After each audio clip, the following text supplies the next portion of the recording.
అసలు ఏం లేదు ఈ గవర్నమెంట్లో. మా తల్లిదండ్రులు ఏమో కష్టపడి మట్టి పెట్టి పనులు చేసుకుంటూ 5,000 6,000 పంపిస్తున్నారు. మాకేమో నోటిఫికేషన్ లేకుండా చేస్తున్నారు. చెప్పుకునే ముండా కొడుకులు గత ప్రభుత్వం ఏదో పొయ్యే ముందర నోటిఫికేషన్ చేస్తే పోతవురో రేవంతు, నువ్వు మా ఉసురు తలిగి పోతవురో రేవంతు, 2 లక్షల ఉద్యోగాలని ఈ నిండముంచి నావురా పోతవురో రేవంతు, మా ఉసురేస్తున్నారు. మరి మన పరిస్థితి ఏంటిది? 3 రంగుల జెండా అన్నాడు, మాకు అసరంగులు చూపెడుతున్నాడు రేవంత్ అన్న.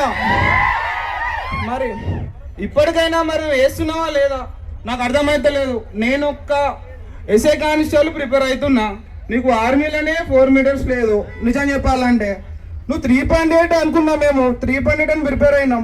ఫోన్ చేసి అన్న మీరు రాలి, మీరు కూడా మాతో పాటు ధర్నాకి కూర్చోవాలి. అప్పుడు అందరికి నిరుద్యోగులకి మాకేం సంబంధం అంటావా? లంచాడు కాను, నేను ఓటర్ని, భారత రాజ్యాంగంలో నాకు ఓటు ఉంది, నేను ఓటేసిన నిరుద్యోగులు నాకేం సంబంధం అంటాను? నాకు కోపం ఆడంటే నేను చాలా ఉద్యోగం చేయాలన్నా, నా ఉద్యోగం రాలే. ఈ రోజు కాంగ్రెస్ పార్టీ పరిపాలించిన ఈ 5 సంవత్సరాల వల్ల మాకు బుద్ధి వచ్చింది. 2 దశాబ్దాల వరకు కాంగ్రెస్ పార్టీకి ఈ తెలంగాణలో చోటు ఉండదు. ఈ తెలంగాణలో కాంగ్రెస్ పార్టీకి చోటు ఉండదు. అదే రాహుల్ గాంధీ కూడా ఈ రోజు చెప్పారు. ఏ ఉద్దేశంతో హామీ ఇచ్చారు? ఈ ఉద్యోగాలకి ఈ నిరుద్యోగులకి కళ్ళబుల్లి మాటలు చెప్తాం. వీళ్ళకు ఉద్యోగాలు రావద్దు, నిరుద్యోగులు ఉండాలి, అలాగనే పెళ్లి పెడాకులు లేకుండా ఉండాలని ఇచ్చావా రాహుల్ గాంధీ? ఇస్తున్నాను, ఒకే సంవత్సరంలో 2 లక్షలు ఇస్తాను, కానీ మీరు 2 పనులు చేయాలి. 2 కుర్చీలు కొల్లగొట్టాలి, కేటీఆర్ కేసీఆర్. అప్పుడే 2 కుర్చీల ప్లేస్ 2 లక్షల ఉద్యోగాలు మీకు వస్తుంది అన్నావు. నమ్మినాము.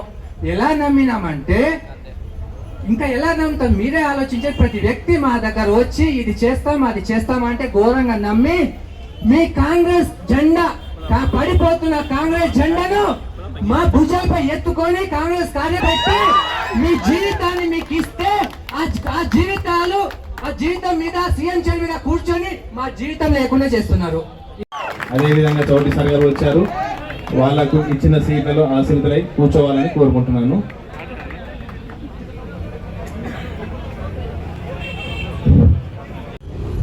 ఎవరు అధికారంలో ఉన్నారు? ఇప్పుడు రేవంత్ రెడ్డి అధికారంలో ఉన్నాడు, కాంగ్రెస్ అధికారంలో ఉంది. తగిలే అవకాశం వచ్చినప్పుడే ఉద్యోగాలు వస్తాయి, ఇంకేదైనా వస్తుంది.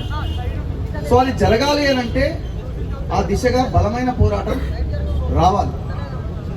ఇందిరా పార్క్ దగ్గర ఒక ధర్నా, ఉస్మానియా యూనివర్సిటీలో చిక్కడపల్లి లైబ్రరీలో ఒక ధర్నా, దిల్సుఖ్ నగర్లో ఒక మెరుపు ధర్నా, మళ్ళీ వారం రోజులు గ్యాప్, మళ్ళీ ఇంకొకటి. ఎవరు అన్నారు రేవంత్ రెడ్డి ఇది కానీ అందరూ చేతి బిగిస్తేనే ఈ ప్రభుత్వాన్ని మనం నిలువరించడానికి అవకాశం ఉంటుంది. ఇవాళ తెలంగాణ ఉద్యమం మాదిరిగా నిరుద్యోగ ఉద్యమం నడిస్తేనే మనకు 2 లక్షల ఉద్యోగాలు వస్తాయి. ఇవాళ ప్రతి సంవత్సరం దేశంలో 80 లక్షల మంది డిగ్రీ గ్రాడ్యుయేట్స్ రోడ్లపైకి వస్తే, 80 లక్షల మంది డిగ్రీ రోడ్లపైకి వస్తే దాంట్లో 10 లక్షల మందికి ఉద్యోగాలు దొరుకుతున్నాయి. ఇంకా 70 లక్షల మంది నిరుద్యోగులు మిగులుతున్నారు. ముఖ్యంగా తెలంగాణలో ఏ ప్రభుత్వం వచ్చినా ఏ ప్రభుత్వాన్ని కూడా నిరుద్యోగ వ్యవస్థ పైన సోయి లేదు, అవగాహన లేదు. రాష్ట్రంలో కేవలం డిప్యూటీ సీఎం చనిపోయిండు. మాకేమనిపిస్తుందంటే రేవంత్ రెడ్డి ఫ్లైట్ ఎప్పుడు కూలిపోతా అని అనిపిస్తా ఉంది. ఇవాళ తెలంగాణలో నిరుద్యోగులకి ప్రధానమైన విలన్ ఎవరు? రేవంత్ రెడ్డి మాత్రమే విలను. ఎందుకంటే ఆయన కింద మంత్రులంతా తాబేదారులుగా, వాళ్ళకి లెక్కలు కూడా తెలియదు. ఒక ఆయన 50,000 అంటారు, 60,000 అంటారు, 70,000 అంటారు. నిన్న ఎంపీ డిగ్రీ పూర్తయిన తర్వాత మనం ఏం చేస్తున్నాం అంటే మనం ఏమీ చేయట్లేదు. మనముగానే ఉంటున్నాం, ఫోన్లలో మునిగిపోతున్నాం. సమాజాన్ని చదవండి, ఏటీఎం కాలం చదవండి, తొలివేలు రగన్నాయక న్యూస్, మార్నింగ్ న్యూస్ ఖచ్చితంగా వినే ప్రయత్నం చేయండి. ఎందుకంటే ప్రతిరోజు ఒక సమస్యని మన ముందు తీసుకొచ్చే ప్రయత్నం చేస్తున్నాడు. జాతీయ శిక్షణ బీసీ ఉద్యమాల కోసం కొట్లాడుతున్నాడు. పృథ్వీ ఉన్న పనులు 90 నుంచి కొట్లాడుతున్నాడు. 2001 నుంచి పృథ్వీ అన్న ఇటలను చూస్తా ఉన్నాను. ప్రభాకర్ చౌదరి సార్ నేను ఇద్దరం కలిసి గత టిఆర్ఎస్ గవర్నమెంట్ లో నిలిచే ఒక ప్రయత్నం చేసినాం. ప్రసన్న హరికృష్ణ అన్న మొన్న దాదాపుగా దగ్గరలో గెలవడానికి దగ్గర దాకా వచ్చి పోయాడు. ఇవాళ సభ జరుగుతుందంటే అది ఆయన సభనే ఇవాళ. ఎందుకంటే మొత్తం ఈ యొక్క బాధ్యతను మొత్తం కూడా తీసుకునేవారంటే ప్రసన్న హరికృష్ణ అన్ననే. ఆయన వెనక ఉంటారు, కనపడరు, కానీ వ్యవస్థ మొత్తం కూడా నడిపిస్తారు కాబట్టి అర్థం చేసుకోవచ్చు. ఇక్కడ నందు సార్ ఉన్నారు, అలాగే మన రఫీ సార్ ఉన్నారు, గుజ్జ సత్యనారాయణ అందరూ కూడా ఉన్నారు. కానీ వీళ్ళందరూ కూడా జరుగుతున్నటువంటి ఈ సభకు సంబంధించినటువంటి సమాచారాన్ని దయచేసి ఇంటెలిజెన్స్ మిత్రులు ప్రభుత్వానికి చేరవేసే ప్రయత్నం చేయండి. మరి అందులో 2వ అధ్యాయం ఏం చెప్తా ఉంటదంటే, బ్రీఫ్ గా సరైన జ్ఞానం అన్ని సమస్యలకు అంతిమ పరిష్కారం అని చెప్పేసి చెప్తా ఉంటది. సరైన జ్ఞానం అన్ని సమస్యలకు అంతిమ పరిష్కారం. మరి రాష్ట్ర ముఖ్యమంత్రికి సరైన జ్ఞానం గనక ఉంటే ఇందిరా పార్క్ దగ్గర ధర్నా జరిగేదా?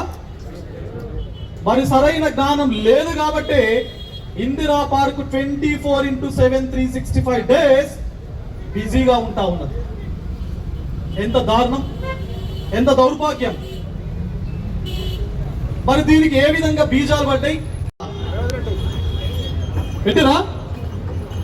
సో కాబట్టి మిత్రులారా, మీరు హామీ మేరకే బస్సు యాత్ర చేసిరు, ఈ రాష్ట్రాన్ని అధికారం లోపలికి తీసుకొచ్చేటువంటి ప్రయత్నం చేసిరు.